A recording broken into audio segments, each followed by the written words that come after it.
Stop looking for a way out. The world is designed to break you. And if you are waiting for the right time to feel strong, you have already lost.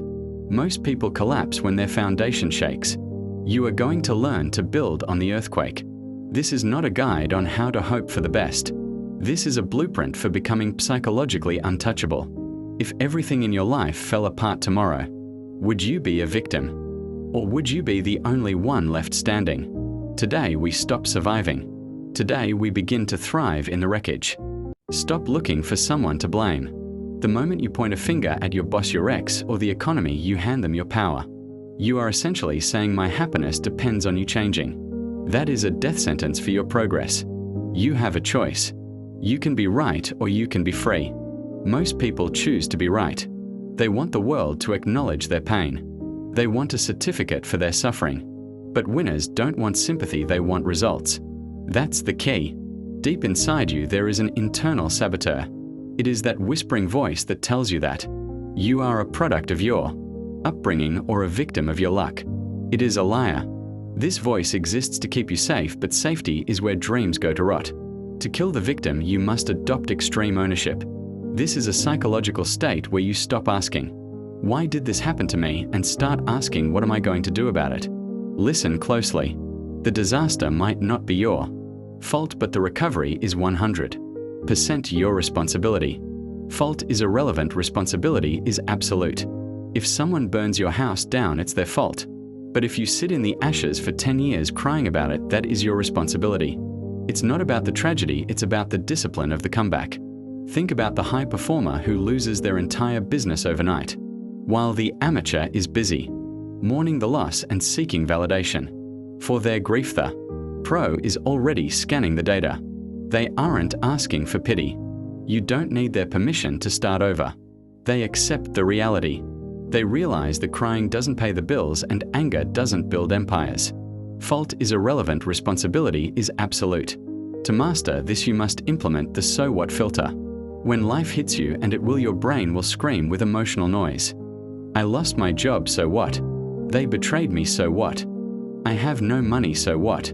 This isn't about being heartless, it's about being surgical. By asking so what, you force your brain to bypass the emotional limbic system. You move straight into the prefrontal cortex, the seat of logic and strategy. You transform a catastrophe into a mere logistics problem. Stop seeking a shoulder to cry on and start seeking a plan to build on. The world does not owe you a recovery. If you want to thrive when everything falls apart, you must first kill the version of you that thinks it's entitled to a fair fight. Life isn't fair. It's a forge. You have a choice: stay in the fire and melt, or become the hammer that shapes the steel. You have successfully executed the victim within. You have reclaimed your power by owning your mess. But mental toughness isn't just about taking hits. It's about how you use the pressure to grow stronger. Now let's talk about how to turn that raw pressure into absolute power. The world is loud, chaotic, and designed to distract you. When everything falls apart, your instinct is to scream, to complain, and to tell everyone how hard you are working. Stop. The moment you speak about your struggle, you leak the very energy you need to solve it. This is the vacuum of silence. Most people bleed their potential through their mouths. They seek pity as a substitute for progress.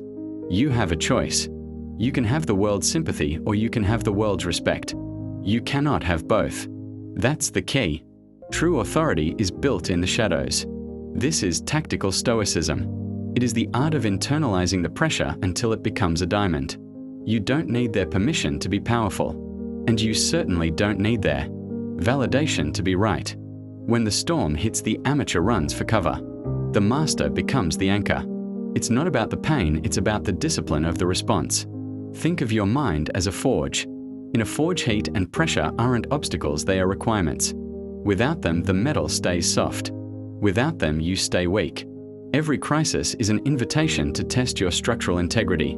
The obstacle is not in the way, the obstacle is the way.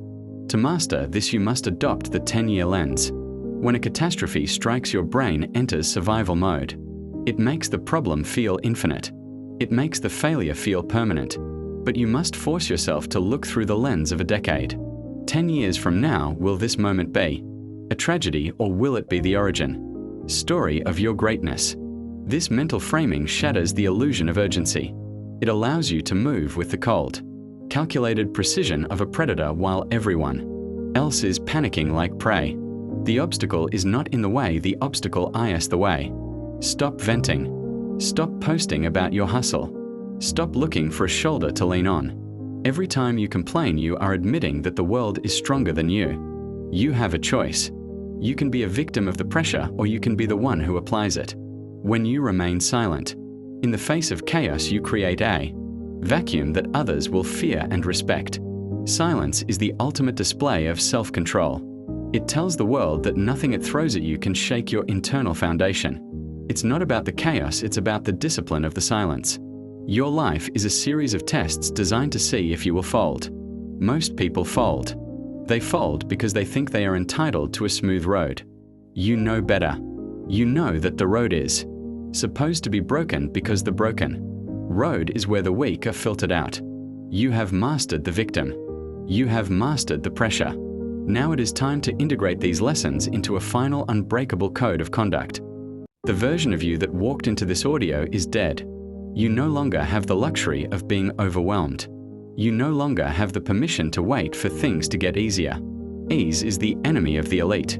Every time your life starts to crumble, I want you to smile. Because that is the moment your competition quits and your legacy begins.